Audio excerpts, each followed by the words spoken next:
Ce cours est pour l'élévation de l'âme de Eli Eliaou ben Bachla. Il y a des moments dans la vie où le silence devient plus douloureux que le bruit. Des situations où l'injustice n'est pas violente ou brutale, mais elle s'insinue en douceur dans les règles, dans les usages, dans les traditions, jusqu'à devenir la norme. Et on n'ose plus poser de questions. On accepte, on baisse la tête. On se dit, c'est comme ça, c'est la vie. Mais parfois, au cœur du silence, une voix douce, ferme, respectueuse, mais déterminée, s'élève. Une voix qui dit « Pourquoi ? Pourquoi ce qui est juste pour les autres ne le serait pas pour moi ? Pourquoi mon amour, mon engagement, ma foi ne comptent-ils pas ?» C'est l'histoire de 5 femmes, 5 sœurs, 5 héroïnes méconnues.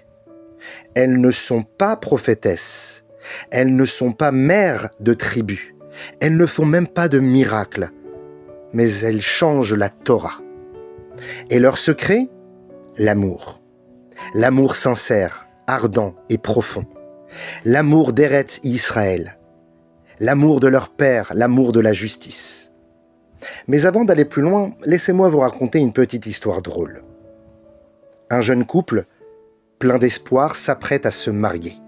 Sur le chemin des préparatifs, un tragique accident les arrache à la vie.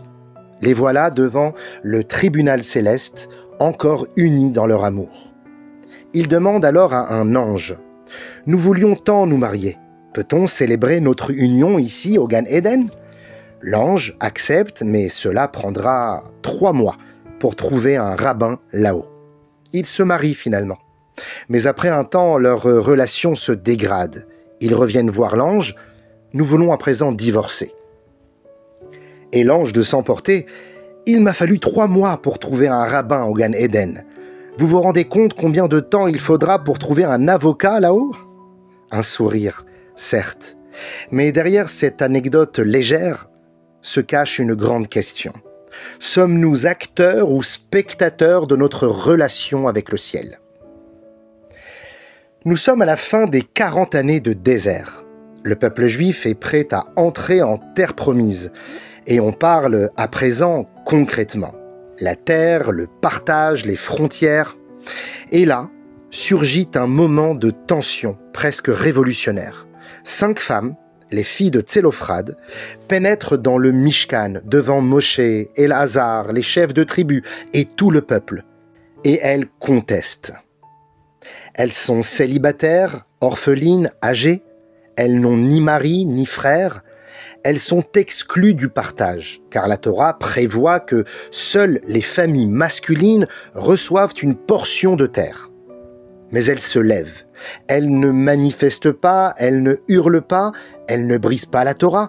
Simplement, elles viennent poser leurs questions avec dignité et foi. Pourquoi le nom de notre Père serait-il effacé ? Et c'est là que tout bascule. Moshe ne leur répond pas. Il demande à Hachem, et Hachem dit « Ken benot Tsélophrad dovrot » « Elles ont raison ». Le mot qu'elles utilisent, « Pourquoi serions-nous privés ?» Ce n'est pas un hasard. C'est le même mot que ceux qui étaient impurs lors du second Pessah et qui demandèrent à Moshe « Lama nigara » « Pourquoi serions-nous exclus ?» Et c'est ce cri qui va créer une nouvelle fête, Pessah Sheni, une seconde chance. Le message est fort.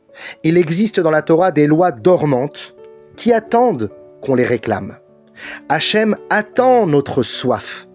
Il veut entendre « Je veux être inclus, je veux appartenir, je ne veux pas rester en dehors ». Revenons 120 ans en arrière à notre époque. Nous sommes sous domination ottomane.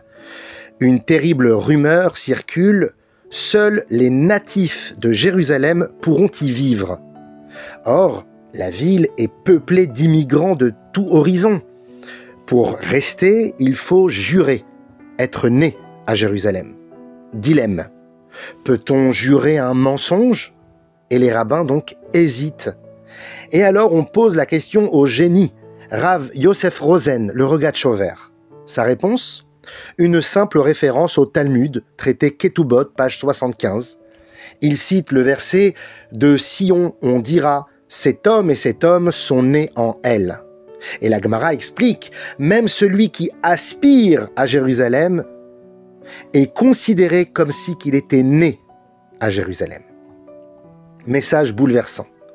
Ce n'est pas le certificat de naissance qui fait de toi un enfant de Sion, mais ton amour pour elle. Un couple marié depuis 10 ans, sans enfant, vient demander le divorce à Rabbi Shimon Bar Yochai, comme veut la tradition. Il accepte à une condition surprenante. Faites une fête pour vous séparer, comme vous en avez fait une pour vous unir.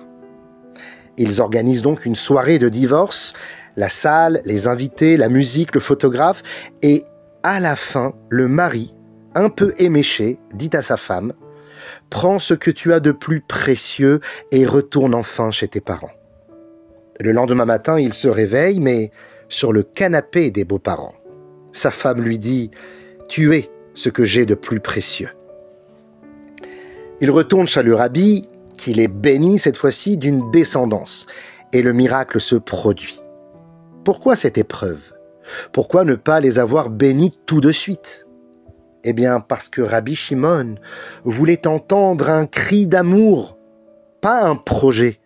Il voulait sentir qu'il restait un lien vivant entre eux.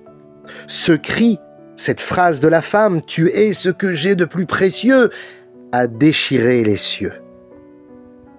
Imaginez un enfant de 3 ans. Il a peur, il supplie ses parents de dormir avec eux. Il refuse. Alors l'enfant pleure, crie, puis plus rien. Au petit matin, les parents ouvrent la porte et le trouvent endormi sur le sol, blotti contre la porte. Il n'a pas abandonné, il a juste pleuré jusqu'à l'épuisement. Et à ce moment, même le père le plus strict ne résistera pas. C'est cela, la galoute, l'exil. Nous sommes les enfants, dehors, dans la nuit, mais nous n'abandonnons pas. Nous restons là, collés à la porte, parce que nous savons qu'il n'y a pas d'autre endroit où aller. À la suite de la destruction du temple, les sages de Jérusalem sont tous en pleurs. Ils voient les Romains festoyer pendant que Jérusalem gît en ruine. Rabbi Akiva, quant à lui, rit. Il lui demande « Pourquoi ris-tu, Rabbi Akiva ?» Il répond « Pourquoi pleurez-vous » Il dit « C'est pour cela que je ris. Si ceux qui transgressent la volonté divine prospèrent, alors ceux qui la respectent seront infiniment récompensés. » Mais il y a un sous-texte bouleversant à cette histoire. C'est parce que vous pleurez que j'ai de l'espoir et que je ris. Votre refus d'accepter l'exil, votre douleur, votre cri, c'est cela qui appelle la Géoula. Enfin, Rabbi Mordechai de Tchernobyl avait pour habitude de loger chez des disciples le Shabbat. Un jour, à la surprise de tous, il exige un paiement exorbitant de 10 000 pièces d'or pour venir chez un certain disciple. Ce dernier est effondré, mais pour la première fois de sa vie, il prie pour de l'argent. Il supplie Dieu de l'exaucer. Et cette nuit-là, des soldats vont loger chez lui et vont oublier une mallette pleine d'or. Il la porte au rabbi, qui la refuse. « Ce n'était pas pour moi, c'était pour toi. Tu n'aurais jamais prié sans cela. Et celui qui ne demande pas ne reçoit pas. » Chers amis, tout ce cours, toute cette dracha ne parle en réalité que d'une seule chose, le pouvoir du cri, le pouvoir de la demande, le pouvoir du lien. Les filles de Tsélophrade, ce ne sont pas juste 5 sœurs. Ce sont les pionnières d'un judaïsme vivant, d'un judaïsme où l'on ose parler à Hachem.